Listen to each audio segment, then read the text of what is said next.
Hello there, Civilopedian here. Today I'm going to make a video about football manager tactics. Normally I make videos about politics or civilization, but today I want to approach the top subject of counter-attacking football. So many times I see people do tactics which are completely wrong. They have no idea what they're doing. They have attacking very fluid with 7 people on attack duty. It's just obvious they don't know about balancing the team or how to exploit space or what the meaning of shape or philosophy or mentality, as it's called now, is. And I really want to go through what counter-attacking football should be like on Football Manager, because hopefully I can help others get it right. And to do that, we're going to go through my save called United to Save the Gills. I'm not going to continue the save past, recorded. I'm not going to continue it recorded past this tactical discussion, but it's come to a point in the save where it's a perfect moment to talk about counter-attacking football, and you'll see why. So I'm just going to load it up. The whole point of the save, by the way, if you're interested, is to start off as Manchester United and then win everything with Manchester United, get rid of all the problems that the club has, and then transition into managing Gillingham, which is my favourite team. Bit of a strange one, I suppose, but it's going to be fun. And I know, and the other reason I want to do that is not just because they're my favourite team, but because the squad that Gillingham start with in League One is pretty poor, and as you'll see here, click on Premier Division and then go down to League One. Gillingham are bottom of the league, and you'll find that they are always bottom of the league, almost always bottom of the league in the first season, because their players are just not good enough for League One, with the exception of maybe Bradley Dack.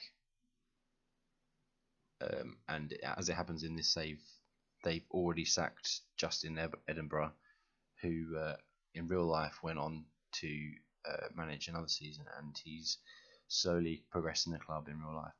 But this is beside the point now. We go to the main subject of this whole thing. The whole video is about this. Creating a counter-attacking tactic. When you're thinking about a tactic, you need to think about what your players are going to do in the situations you want to create, and what situations do you want to create. In this case, as you can see on the screen, there isn't a counter-attacking football being played at all, and to be honest with you, I've not got this set up optimally for attacking football, but it's fairly good.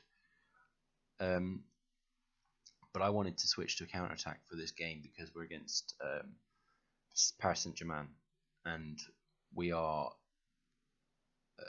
top of the group at the moment.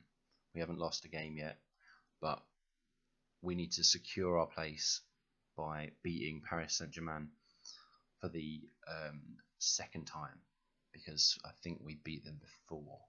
Let's have a look at our results. Yeah, we beat them 1-0. Notice as well that I've been playing attacking football, and I've kept clean sheets, which you won't see in a lot of the people that you'll see on YouTube, because they don't understand tactics. They don't understand about how you need to defend your defensive line, or having the right balance of roles, and so basically they end up conceding a lot of goals, and it's all about, can they score more than the other team?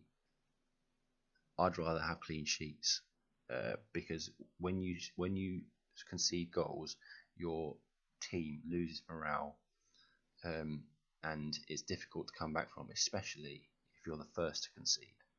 So it's very important not to concede goals, and having a defensive record that is better than every other team in the league is something you should definitely be proud of, because in order to win matches, you need to score goals, but you also need to not concede them, and it's half of the recipe, if you will, for winning.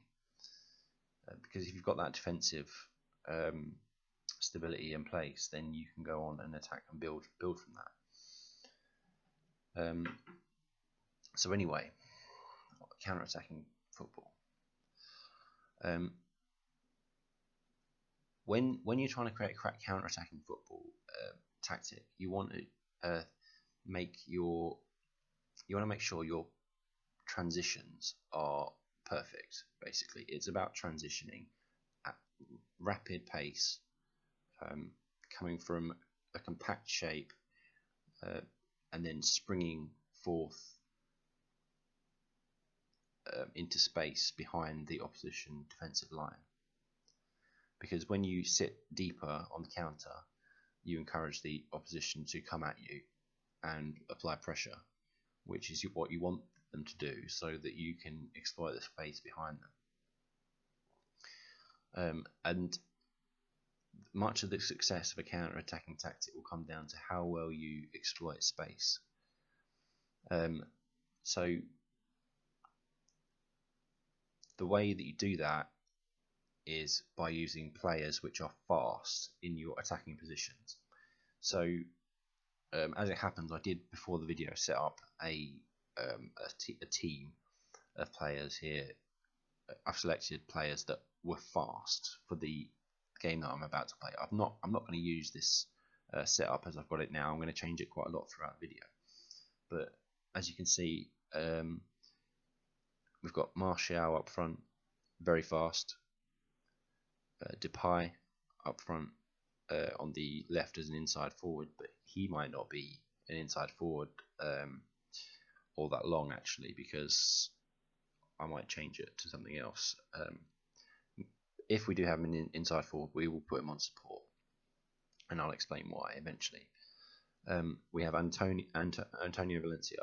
He's not the greatest player, but he has got amazing physicals, and that counts for a lot in counter-attacking football. And you can see his work rate as well, teamwork, very good flair.